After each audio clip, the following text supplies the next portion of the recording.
Hello, hello. Welcome back for another positive talk. Super excited for this one. Also got to get outside a little bit today. The weather is finally cooling down a little bit here in Virginia. So that's nice for me because it has been a scorcher here recently. So we've been walking Cooper in the early mornings as well as late at night just because it was getting too hot. Things aren't too crazy anymore. Still can enjoy the pool though. Let's see. Go ahead and invite. Hello. Hello, how are you? I'm doing pretty good. It's been a minute since I've done an Instagram live, so hopefully no technical issues. Let me go shut that door really quick.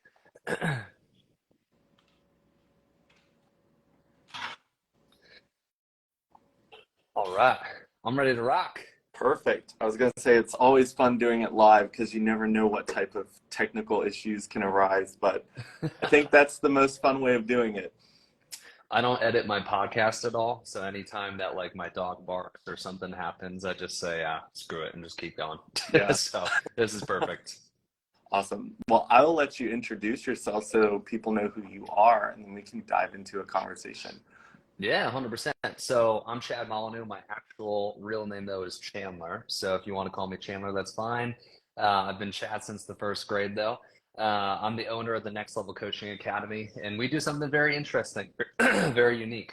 We help personal trainers take their business from in person to online. And the way that we do that is we have two different programs. We have one that's more geared towards the starting of the business and getting your first handful of clients and really getting it off the ground. And then we have a back end program that's really focused on scaling the business, building out a team, teaching them how to lead and manage their company as well. So that's the long story short. I've been doing this for 8 years. 5 of those years, I had my own online fitness coaching business, and then 3 of the years on the consulting side. Awesome. I was going to say, is that something that started during the pandemic, but it sounds like you were doing it beforehand. No, we started the consulting right before the pandemic. So it was started right at the beginning of 2020, and then March is when the pandemic happened. So that definitely expedited growth. I Yeah. would be lying if it didn't. But no, I did the online fitness coaching thing. I started in 2015 and I was a wee baby. I was 19. Awesome. Yeah, I think that a lot of people, when it came to the pandemic, were shuffling to figure out how to, entrepreneurs all over the place were shuffling to try to figure out how to exist in the pandemic realm of things because, especially if you were in person and everything was shutting down and you weren't able to do any of that. So shifting from in person to online is definitely something a lot of people were struggling with. So how did you kind of start that journey with people? Because I imagine now people are kind of shifting back and forth, but I think there's still a lot of people who really prefer to do stuff online. Yeah, the online stuff is great because of the flexibility of it, right? Especially with the personal training side, because most people don't want to be tied down to their in-person trainer schedule, right? Because when they work with an in-person trainer, it's like, all right, what availability do you have? And they're more tied to that trainer schedule. But with the online, it's great because the actual client can choose, all right, when am I going to work out? Where am I going to work out?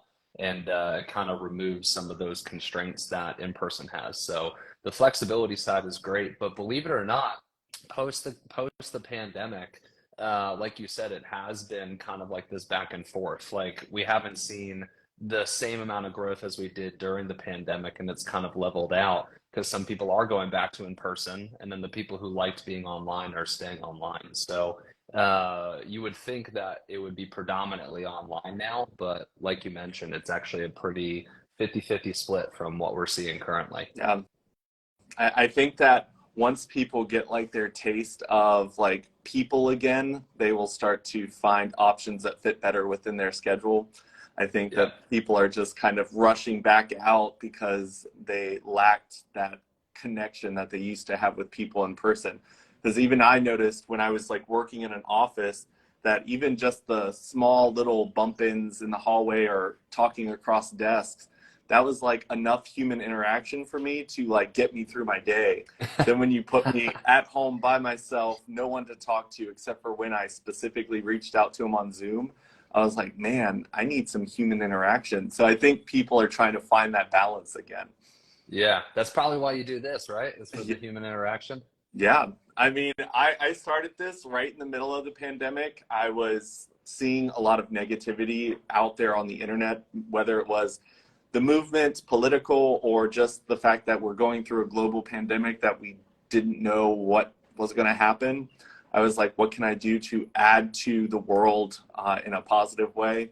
I didn't want to continue doing what I was doing, where it was like promoting myself, my ideals, my story, because I felt like there's a lot of things that we should be focusing on instead. So I was like, let's just create a space to put a positive spin on it. And it just kind of kept growing from there. Yeah, I love that. Actually, I'm curious. So you have a great following, right? 45,000 people. Did you notice most of that following came before doing this or after doing this, the positive talk? So it was in 2020 when things kind of started skyrocketing on my platform. And I've started to notice because of the algorithm shifts that uh, Instagram, Meta, whoever is promoting it here doesn't push it out as much as they used to. I think during the pandemic, they were really pushing people's content because everyone was on their phone, Yeah. whereas now it's kind of falling off. But yeah, it was definitely a growth during the pandemic. And I also do virtual stuff. And I've noticed a decline of people wanting to work virtually and asking, hey, is it possible to meet in person? And I'm like, oh, well, I don't have it set up that way, but will have to negotiate and figure things out. Yeah, definitely expedited the online landscape, but I think we're back to like a normal transition to online now. So probably in the next 5 to 10 years, we'll see more people moving online, and we'll probably see that spike again. But it definitely did expedite the AI world. I don't know if you've looked at it or tapped into it at all, but I feel like that just like popped up out of nowhere. Yeah. I was amazed at how many different platforms and spaces, like as soon as like one person pushed out AI, it was like they all dropped their AIs at the same time.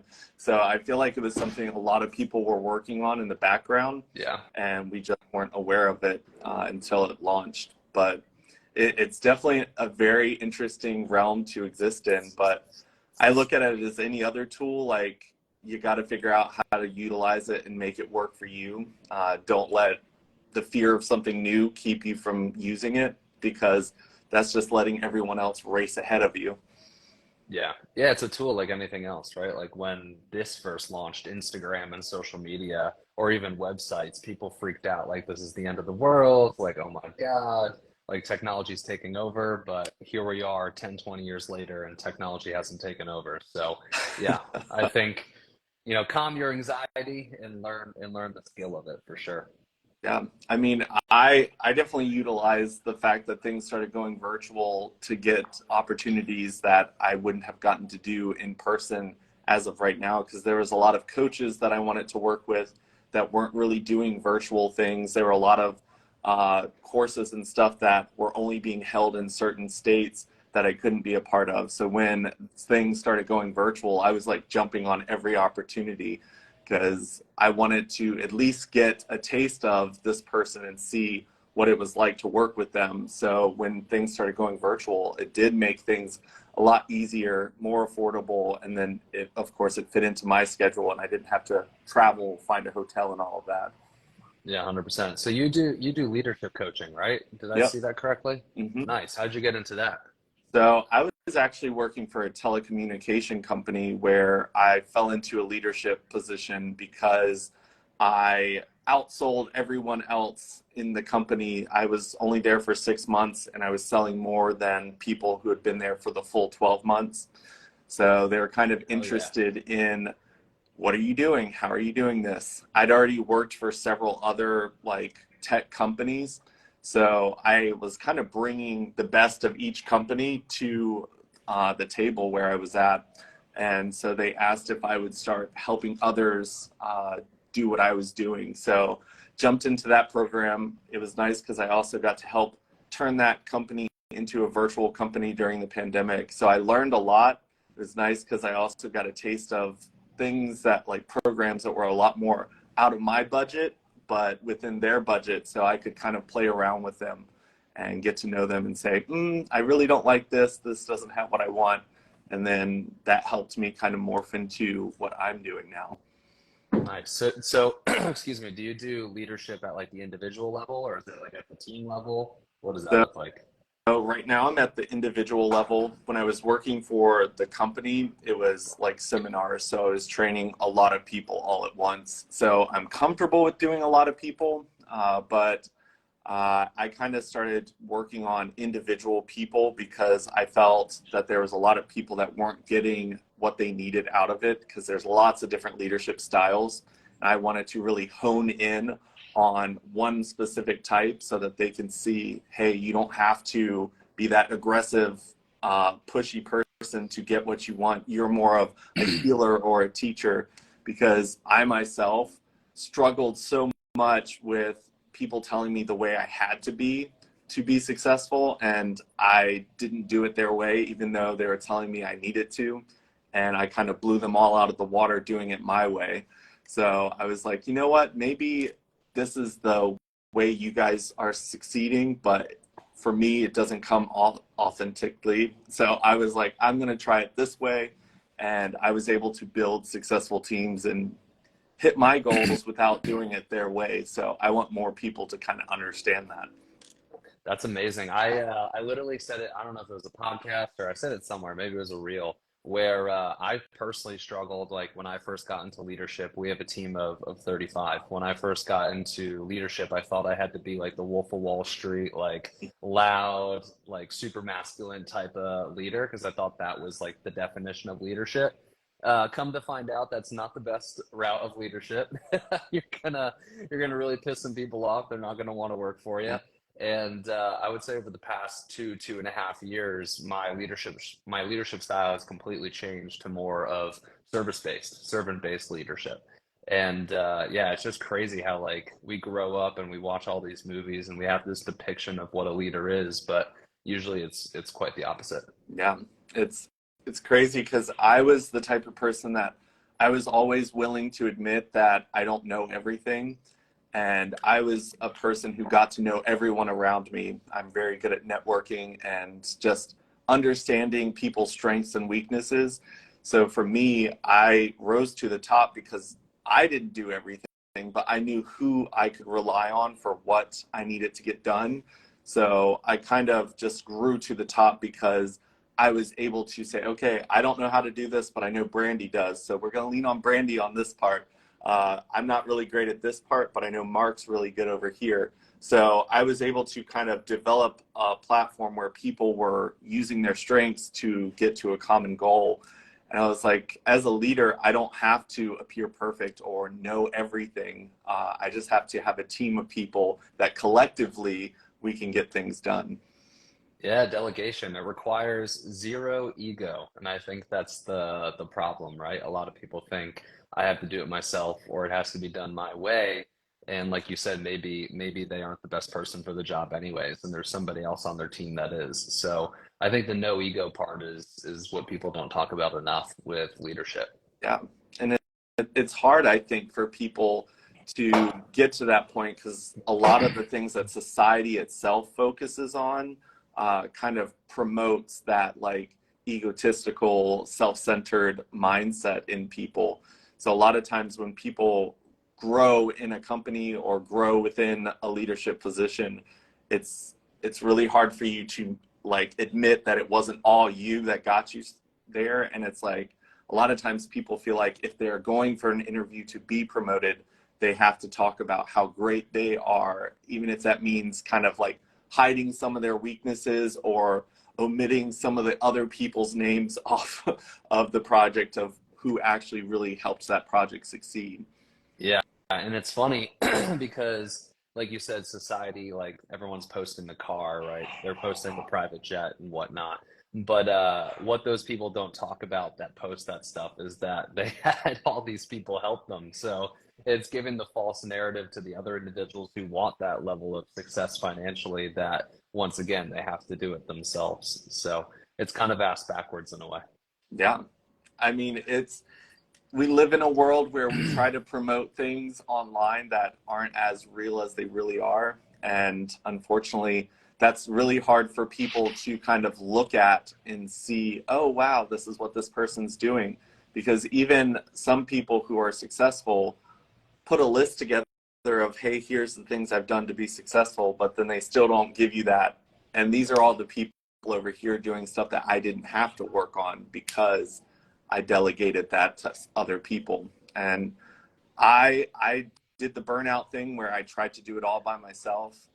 That was a crazy fallout because I was working with lots of different brands. I was throwing stuff on my calendar for everything, and it was just like I felt like I had 1,000 plates spinning, but all it took was one to fall, hit the next one, and then it all fell really hard. So as I was building myself back up, I was like, I'm not doing this alone this time. So I've been pulling people in left and right to kind of work with, and things have been running a lot smoother for sure. Hell yeah. What do you, for us, like our company values and company tenants are really big for our decision-making calculus on like how we're moving the company forward and how we're behaving within the realms of the company as well.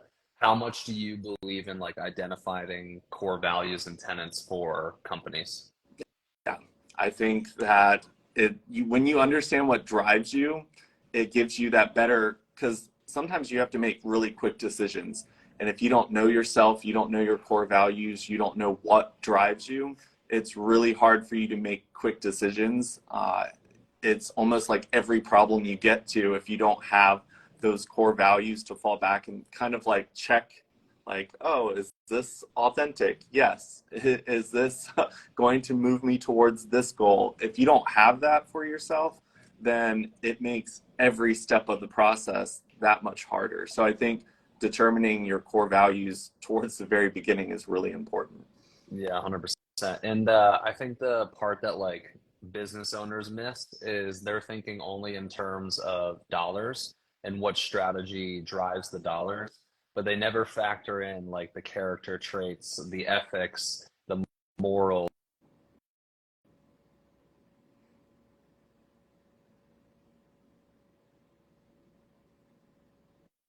There we go.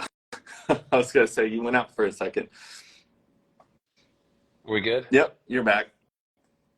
Yeah, so basically what I was saying is yeah, I just feel like I don't see enough CEOs and business owners factoring in the soft skills into their decisions. Like most of their decisions are only about the dollar signs. Yeah. And I mean, I have friends and people that I'm very close with where when they start talking about money, I become the friend that's like, yeah, but what is money bringing you? It's not the money that we need to be chasing. It's like, what do you believe is at that end of that tunnel? Because money itself, if that's all you're chasing, like you will always want more. You will always feel empty when you get it. But if money is freedom to you, if money is security or safety to you, then you can start building around that. Because if you don't know what freedom is or what security is, then throwing money out, you're just throwing it into the wind and not achieving anything. 100%. What's money to you? For me, money is the comfort of not being afraid of like running into health issues or anything to where, because for me, I grew up with money with one side of my family, without it on the other. My mom's side didn't have a lot, but had a lot of love to give. My dad's side had a lot of money, but not a lot of love to give. So I kind of found like a security in like knowing if my car broke down, my dad's side of the family was able to support me financially. If I got my heart broken, my mom's side was able to support me emotionally. I kind of wanted to exist in both. I don't really look at money as something like, wow, I'm going to hit this dollar sign and that means I'm successful. To me, successful is being surrounded by people I love that love me, that I can enjoy my time with, that vacation, we're having fun. We're not talking about how much we spent. It's the freedom and the security that you get with financial freedom. It's a big one. I just got married in Cabo 2 weeks ago, and we were able to bring my family out, who doesn't come from a lot of money, and the conversation was too much about how everything was so expensive that during those moments it caused a lot of stress for me. And as the groom, obviously, I'm not supposed to be stressed out in those moments, right? I'm supposed to be focused on the marriage, but it gave me interesting perspective on like, wow, having that extra, financial wherewithal does create a better experience when you do go on these vacations or whatever it may be, because you don't have to talk about how expensive the latte is or whatever it is. So that's a really good point. Yeah. I mean, I've definitely been in that position where like money is a conversation. Um, right now in my relationship, I was not brought up with like going to the grocery store and comparing prices. Um, Now that I'm budgeting and becoming more aware of that, it's very interesting because like my brain, I'm still like reprogramming how to like save money over here because I'm using it over here. And it's a very interesting realm because I never had to look. I saw like name brand something. I was like, I've seen a commercial. I know that it smells good. It works good for me. It tastes good. And I put it in my cart. And when I started looking at the prices, I was just like, wow, they've jumped up quite a bit. I was unaware of how much money I was spending. But when I became more conscious of it, and it wasn't as like, oh my gosh, I'm poor, or oh my gosh, I can't afford this. It was more just like, now that I'm an entrepreneur and wanting to make sure that I'm spending money in the right places, it's it's an interesting adjustment for sure. Yeah, 100%. I mean, it doesn't matter. It doesn't matter how much money you have. You always should be conscious of where it's going, because if you're just spending it on, can I swear? Yeah. Cool. Yeah. If you're just spending it on bullshit, then you're missing out on the opportunity of either investing that money or putting it back towards your family or whatever it may be. So yeah, my wife and I now have a whole budgeting spreadsheet, and I guess I'm like the CFO of the family now. Yeah. I mean, it's definitely something that when you actually are conscious of it and looking at it, and going back and going, wow, I was spending this much more when I could have been saving that and putting it towards something else. I know that for me, because everything became so digital, like just clicking the button on the side of the phone to purchase things, and then looking at the bill later, I was like, whoa, I got to Yep. be a little bit more conscious of that because I was clicking left and right, and it was small dollar amounts everywhere. But then at the Yep. end of the month, when you look at it, you're like, wow, I I don't even relate use so any of hard. that. Uber Eats is the one that got me. Yes. So I relate hard with that one. So yeah, that question of like what does money mean? Like for me, I guess it has multiple purposes. Like yes, the freedom, yes, the security. One that I didn't expect, that now that I have money to give, I like really enjoy, is I love buying stuff for people. Like for my parents, I bought them like a new deck, like a new walkway. Like I've been able to help out my now wife, and that's probably been the most rewarding use of money. But money is also still like, there's another aspect of it. Like it is also still a game for me. Like I've always grown up playing sports and enjoying having like a competitive drive. And I guess entrepreneurship is now my outlet for that. So like, I guess for me, it's very multifaceted. But I guess my question for you is, how much is entrepreneurship a game for you? Oh, see, I was not very competitive. I was not, I kind of had that super competitive dad that like washed it out of me completely. So I'm more of the person who at the end, it's looking at the people I can help. I've definitely, when it came to entrepreneurship, I needed another mind attached to mine because I was I'm going to give it away for free. I'm going to do this for free and this for free. And oh, and I saw like right before we jumped on, I saw one of your ads where you were talking about negotiating pay right from the beginning, where someone's like, "Oh, that's a lot," and I'm like, "Oh, I'll cut it in half." It wasn't until I realized that I was really doing a disfavor to myself and everyone else I could help in the future if I cut myself short and wasn't able to continue to do what I love doing. So it definitely took adding another mindset to kind of help me see like, okay, you need some high ticket things coming in so that you can do charity stuff that is a lot more affordable to people who need it. But it was definitely an adjustment that I had to make because my mindset was not competitive. I was definitely more of the mindset of charity events than I was the entrepreneur. This is how I'm going to make money. But now that my partner's in the picture, he's definitely a lot better at the, okay, you did all of this, but where's the money? And I'm like, whoops. Let's Sorry, think about that. sorry, I'm moving around. Our cleaning lady has just knocked on my office. I just reposition. Okay.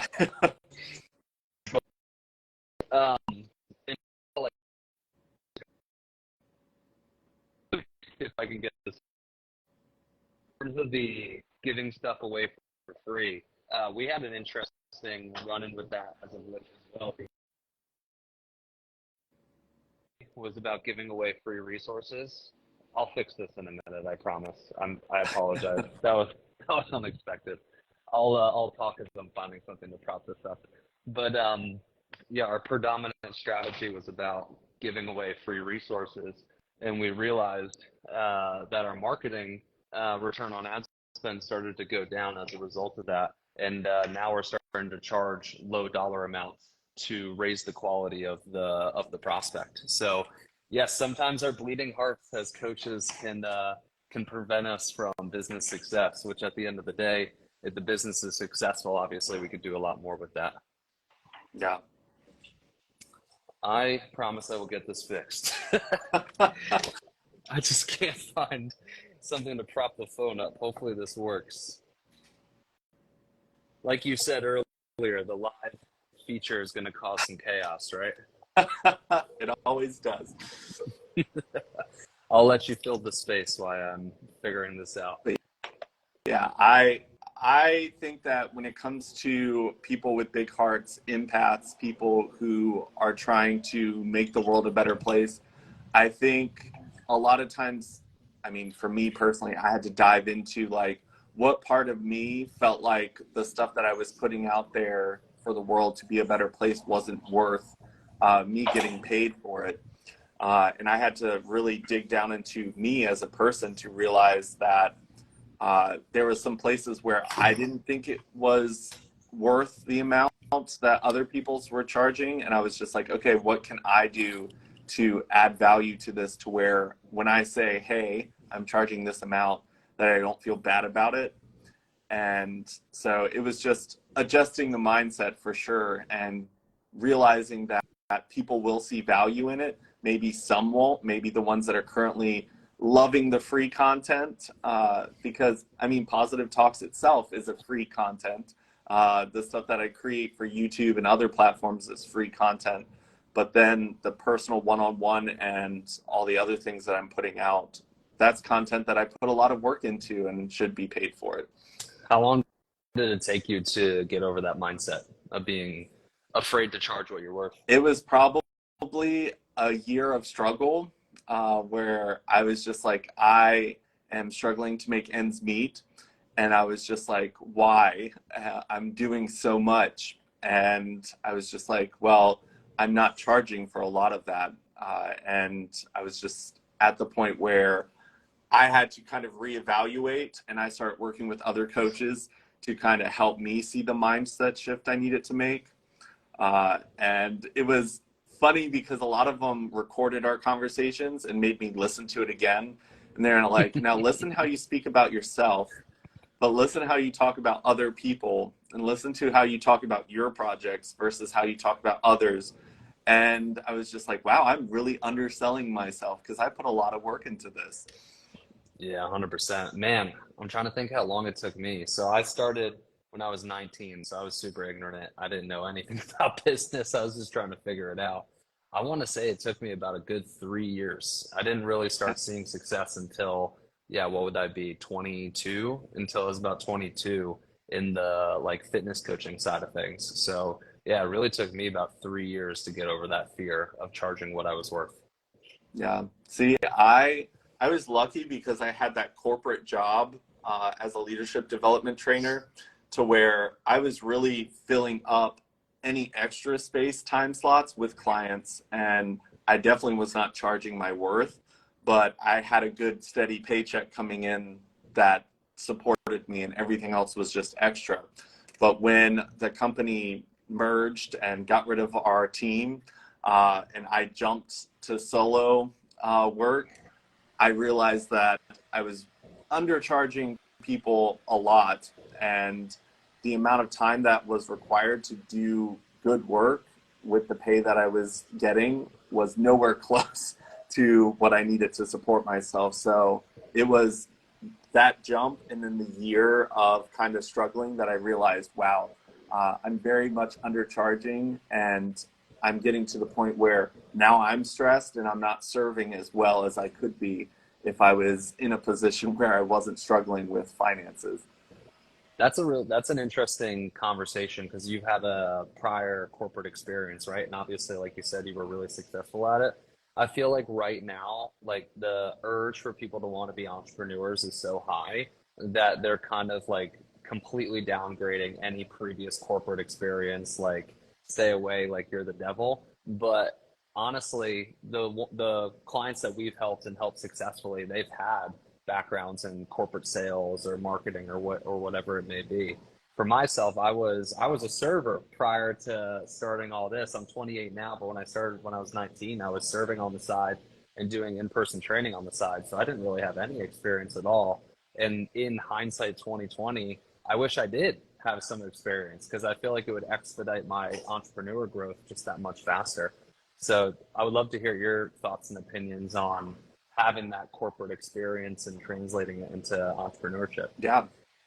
I mean, I tell people all the time that it was graduating from my corporate job. I don't look at it as losing. I looked at it as like I learned a lot, and that was the information I needed to jump to the next ship and do my own thing.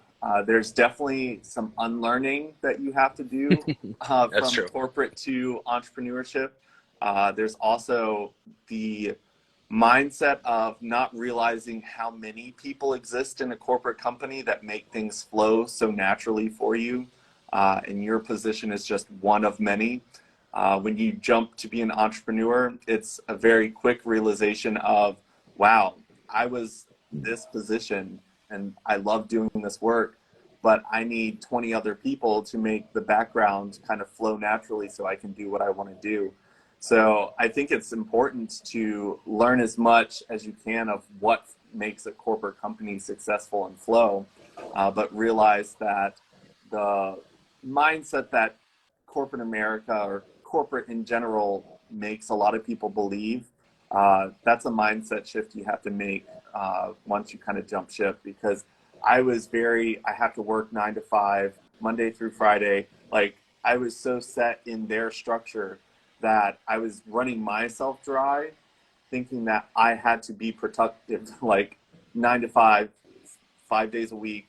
And then because I was working in my own home, like the 9 to 5 schedule disappeared, and then it was a 24/7 schedule that I created. And I was like, I need to schedule rest, because when you work for a corporate company and you've got a boss yelling at you, you can be like, oh, they're so annoying. You can label them whatever you need to label them. But when you're an entrepreneur and you're your boss, like you're so much harder on yourself than any corporate boss could ever be on you. So it's really just looking at everything, because I look at all the tech jobs I've ever had, all the sales jobs, all the jobs as little things that I've learned from everything. Like they're not bad. Maybe they were not the right path for you, but all of them held something of value. And when I was training leaders, I was telling them, this may not be your forever home. Maybe you're going to come with us, be here for a year, and you're going to find something else. But try to find value in this and try to allow this space to grow you as an individual. And I think a Mm, lot of times people get a job with the mindset of this is not where I'm staying, and they just kind of flunk the whole thing. mm, Whereas mm. they could really use it as a tool, like, hey, marketing isn't my strong suit, but we have a marketing team here. I would love to connect with these people and learn as much as I can so that my next step on my journey, I've got that skill set in my pocket to use later. That's an interesting perspective, and the inverse is true as well, right? You said that staff members come into businesses and say, "Oh, I'm only going to be here for a year, so why even bother?" But I even feel like employers sometimes could have that thought process as well about their staff. Well, they're short term, so why am I going to pour into them? But yeah, I love that perspective of like no matter what the length of time is that you're here, always try to take away some nuggets or some skill that you can carry on into the next thing. That's cool. That needs to be talked more about on the employer side too. Yeah.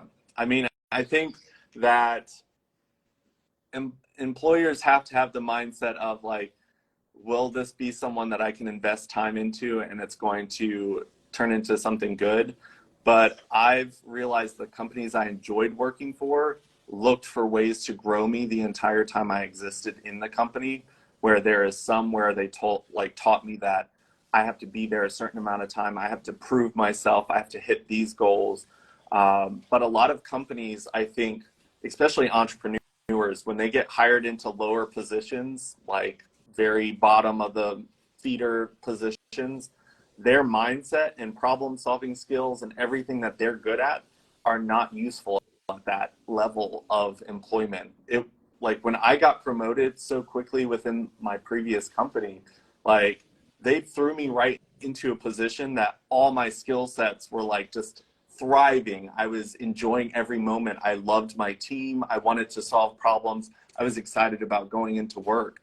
But when companies don't realize someone's skill sets and abilities early, a lot of times those people will leave very quickly and find a position, whether it's an entrepreneurship thing that they want to start or a company that sees their abilities. But a lot of times in companies, and this is why I love leadership training, is the people they're promoting into leadership positions maybe be good. They're like a really good salesperson. That doesn't make you a good leader, though. Maybe they're really good at showing up on time. Doesn't make them a good leader, though. Maybe they stuck it out and they've been there for 6 years at this company, so you promote them. Doesn't make them a good leader. And I think that a lot of times leaders don't stick in low positions long. So it's just about finding those skills in someone quickly and getting them into positions that they actually can thrive in. That's why a lot of companies see such quick turnover with people, because some people, yeah, they might be lazy. Others, it's just like, you don't value me. I'm not staying here to be treated like I don't have any value for your company. Yeah, that's a corporate flaw too, though, I feel like, right? That people get promoted to leadership for the wrong reason, just like longevity or whatever, like you said, having a specific skill set. Just because you're good, sales is a great example. Just because you're a good closer doesn't mean you're a good sales manager, 110%. What do you feel like? I'm just curious to pick your brain. What do you feel like companies should be looking at in terms of promoting for leadership? For, I'll just say one that we look into, the person who embodies the core values and tenets to the highest degree, the person who could lead by example. Those are things that we look at. I would love to hear any additionals that you may have. I think the easiest thing is to see people doing leadership before they've ever gotten the title. Like people Mm, who aren't sitting there like, well, I'm not the leader, so I'm not doing anything. Because for me, even when I jumped on my previous team, someone got hired right after me, and I was already leading this person and training them and helping them be the best that they could be in that position. There's definitely people who are like, well, I'm not that person. That's someone else's job. So you look for the people who are actually doing all that work naturally, because they want to, because they value the company that they're in, because other people, especially people who are seeking the title just for the title itself, it's kind of like we were talking about money before. Like if all you're searching for is money, if all you're searching for is the title, there's not going to be a lot of compassion for the leadership. We've all seen the images of like the boss versus the leader. I think that there's a lot more bosses in the world than there are leaders, for sure. Yeah, one thing we talk about internally in our company a lot is 360 leadership, which is exactly what you're talking about. Even if you don't have the title of leader, our expectation is you're holding the person to the right and to the left of you accountable to whatever it is that we have to do to get the job done and move the mission forward. That's another thing that I feel like what we're talking about right now is like what's missed in like the corporate world, but I feel like that's another term that's not really talked about in the corporate world. I could be wrong because I've never been in it, but it's No, my best guess. I thankfully I've had the opportunity to like rise up pretty high within several companies, and it's very interesting when you hear people's processes of promoting people within. A lot of times they're looking for like little clones of themselves. I was the person brought up with the understanding of diversity is power. Like the more diverse your team is, the more you understand people who walk different walks than you, the better you'll be, because one mindset can't solve every problem that comes up. So for me, I was always looking for people who were very diverse that had those leadership skills. Whereas a lot of times the people who got to hire over me, they're like, I just didn't like the vibe that this person had. And I'm like, you didn't like the diversity that this person had because Ah, it that's a good was perspective. unknown. And I think that people, there's fear of someone being better than them, so they don't want to promote someone better because then their spot, instead of looking at it as, wow, this person could push me to be better, they're looking at it as, wow, this person could take my job. So they fear that and they try to keep people down. I think that there's a lot of fear in corporate America when it comes to how they promote and what they kind of drive for their company. And it's definitely interesting to fall into that because as a leadership coach, I work with people who are diverse. I want more diversity in leadership because most of the time when I get to the top of companies, I'm seeing all white old men. That's the only thing you see. And I was just like, I think that we're falling into an issue here because there's so many new diverse problems, especially on like the human rights side of things, that old white men have no idea. I've had many diversity trainings where I understood how blinding my privilege as being a white male can be. But it took hard, uncomfortable conversations with people to open my eyes to where now I'm more well-rounded in that sense. I will never understand what it's like to be anything other than a white straight man or a gay man. But when it came to learning other people's perspectives, it started making me respect other people's journeys to get to the same spot I'm currently at. Yeah, 100%. And I think I had two things that come up there. One, you mentioned people being afraid of hiring other people that may push them out.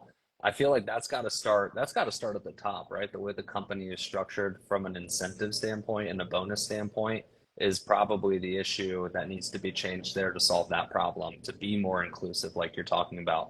The second thing that came to mind was promoting from within versus hiring from the outside. I feel like companies that only promote from within and are afraid to hire from the outside are the companies that lack the outside perspective and the different creative ways of thinking that could grow and expand the company like you're talking about too. Yeah.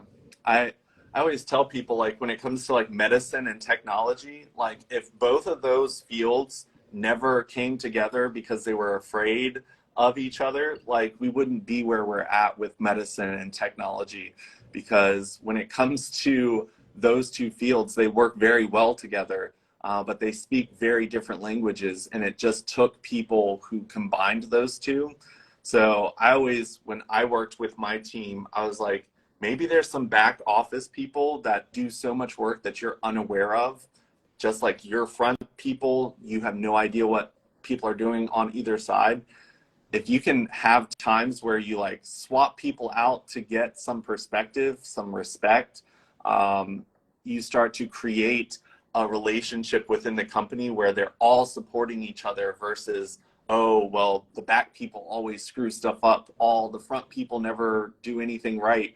There's already like that built-in resistance and arguments and fighting there.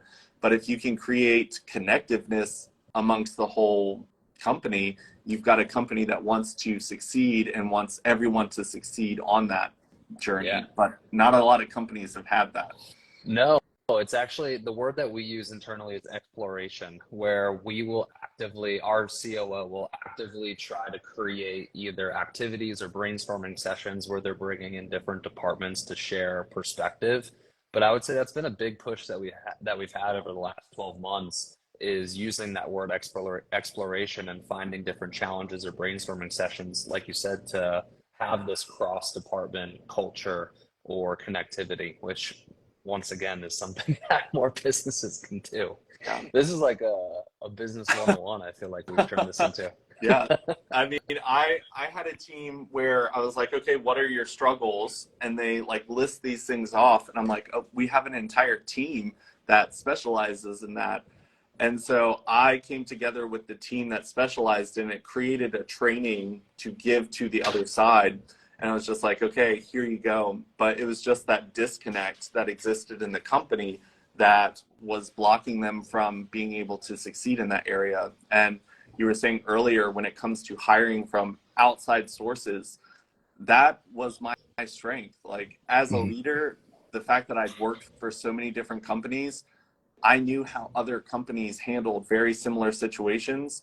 And I've worked with teams where you can tell that they started at the bottom, climbed the ladder, and just have been brainwashed by that company's way of doing things to where they couldn't see any other perspective than what has been taught down the food chain of that company. So it's definitely beneficial for anyone to get outside opinions, and sometimes they're uncomfortable, and sometimes you have to admit, hey, this new guy might have something better and more effective than me as a person who's senior in this company. Yeah. And it ties back to how we started this. I forget how we talked about it, but we talked about how good leaders don't have ego, right? So if you're going to be leading your company or a department within a company, you got to remove that ego and get outside perspective. Even if it's just hiring a consultant, right? Like that's another that instead of hiring from within, you can hire a consultant and get different perspective as well without having to bring that person on payroll too. Yeah. Just contract them in. It's okay. Yeah. I think that when it comes to getting new perspectives, everyone should always be seeking that in personal and professional lives, because I've learned that the more people I've met, it unlocks more perspectives for me to see the world. I think just culturally, I've learned a lot from people who work in different professional realms, but also from different cultural backgrounds. I've just learned so much where it's like, okay, there's a lot more respect for this here, and I can see how that impacts the way people work here. And then there's other places that have more respect for this area, and it really impacts them. And I'm like, okay, let's pull these two things together and see how it works, because it's all about constantly problem solving. You're never going to get to a point where you're not going to be solving a problem at some point. No, 100%. And solving those problems, you got to make it a win-win-win too, right? How is it a win for the business? How is it a win for the staff member? How is it a win for the client? And I feel like that's like the hardest part of this all is balancing the right decision while also meeting in the middle. Yeah. And I mean, celebrating the journey, not just the successes, I think is really important as well, because it's a journey and people are putting in hard work left and right. It's not just worth celebrating when they're finished and you've hit a goal. Like when people feel celebrated, understood, and respected, they will continue to put in the work towards goals that are trying to be hit. Whereas some companies forget like to celebrate, hey, we had a really successful week. We didn't hit our goal, but we got a lot of stuff done. And I just want to thank you all for this hard work, and just connecting with one another past just the mission of what you're trying to succeed in. Because a lot of times we're not just trying to succeed business wise, we're also working on things on our external lives as well. Because I mean, maybe someone's going through a hard time with their family, but they're also putting in 110% to this mission that you're on. Acknowledge that and show them appreciation, and they will continue to show up and give that 110% as long as they can. But if they don't feel like that's respected or even like recognized, they will burn out and just give up on that. Yeah, I'm a very, I know you don't know me very well, but I'm a very structured person. Hmm. I have to have something on a list in order for me to do it within a day. So, one thing that we did is we created our own recognition program to be able to recognize all the people for the amazing things that they do within our company and in my own personal life as well. But once again, business 101, talking about things that other companies don't do, you got to have a built-in recognition program. One of the quotes that we talk about a lot in our leadership department is our staff doesn't work for us, we work for them. And I feel like just having that perspective shift for employers and department leaders is really important for realizing, hey, they're actually doing the work here. Sure, I came up with the idea. I told them that this is what we need to get done. Maybe they even came up with the idea as well. But if I'm not acknowledging their efforts, then all this could go to shit by tomorrow. Yeah. I mean, our company that I was working with at the beginning of the pandemic, there were definitely some front end people who were still putting their lives at risk, being exposed to front facing customers. And there was a lot of us just on the back end where we were safe in our homes working on our computers. And we had to make sure that we recognized those people's hard work because all the work that they were putting in made sure that we still had jobs on the back end and things were getting done. And if you don't let those people know that, hey, like we see the work that you're doing, we're putting in a lot of effort back here to make sure you're protected, you're safe, because it wasn't set up that way originally. And it got to the point where a lot of people were just like, this is not worth it. So we had to really put a lot of thought into how do we protect our front working or customer service people, because it's a pandemic. People are terrified and they have the right to be. So you have to respect that. Yeah, 100%. Forget where I learned this from, but staff members will work more for recognition than they will for money. And I think that's a good way to close out what we're talking about here with recognizing your people and making sure they feel valued no matter what role they're in. Bottom tier, middle tier, upper tier, whatever tier, doesn't matter. Yeah. And understanding what recognition is important to them, because not all Mm, recognition, yep. like, because a lot of times I had people who were recognizing me for like the dollar amount I was creating, and that never really drove me. Um, Hmm. but like they pulled up like the service, like when it came to training, there was a lot of surveys that people submitted on if they enjoyed the training. And for me, I got super excited that I was the number one trainer when it came to like people having nothing bad to say about me. Like they were like, I learned so much. He cared. He took the time. He understood. I was a little bit late and he took the time to reach out to make sure I was okay. Like when they recognized me for that, like that made me want to continue to work because they saw that my heart was in it and my heart was recognized. So it's all about understanding what drives people, because some people it will be money, others it's going to be caring and helping others. So it's like find what drives them and give them that recognition, because if they feel like they're navigating and being unseen, they won't work as hard and continue to put in that effort. Yeah, it's also the vehicle of where they're being recognized as well. Some people want it one to one, they don't want Oh public yeah. recognition. Some people want it in front of other people. Some people want it in front of the client specifically. Some people want it not just in front of the staff, but posted in a public forum or something like that, right? So understanding what drives them, but also what avenue or vehicle to recognize them in as well.